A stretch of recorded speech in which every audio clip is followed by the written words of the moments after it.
La sacralisation de l'utérus n'est pas restreinte uniquement au cadre religieux. Il peut donner lieu à des productions culturelles comme le roman La Servante écarlate, The Handmaid's Tale, publié en 1985 par l'écrivaine Margaret Atwood. Dans cet ouvrage, l'auteur fait de cet organe un lieu de rencontre et de fantasme.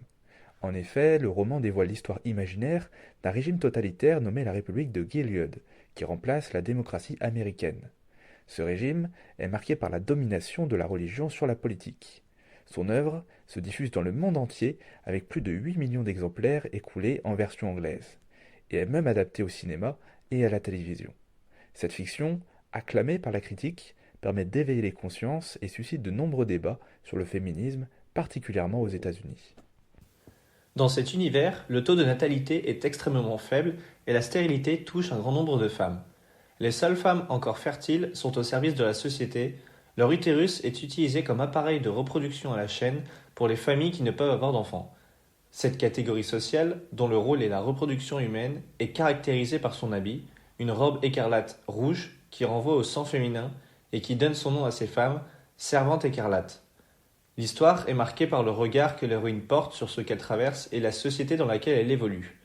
Dans ce monde, les enfants sont le résultat de viols ritualisés. La servante, après avoir rempli son rôle d'appareil reproducteur, s'efface du contact du père biologique au profit de la mère sociale.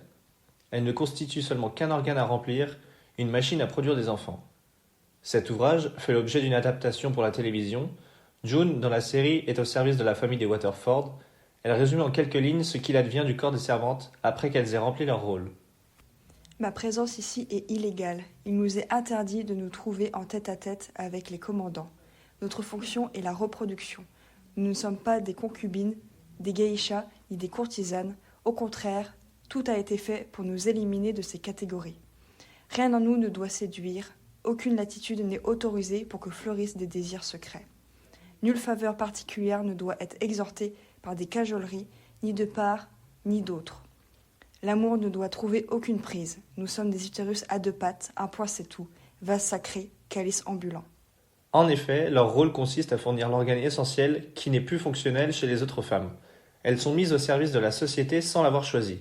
Ces servantes écarlates sont dépourvues d'identité propre, privées de leur intimité et de tout droit concernant leur corps. On exploite leur corps que l'on réduit à un utérus.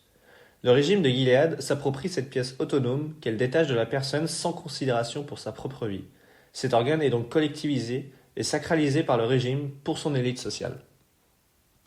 Ce podcast a été réalisé par Hugo James et Mathis Talzir avec la participation de Salomé Rouel dans le cadre du master Valorisation et diffusion des savoirs historiques et archéologiques à l'Université Bretagne Sud.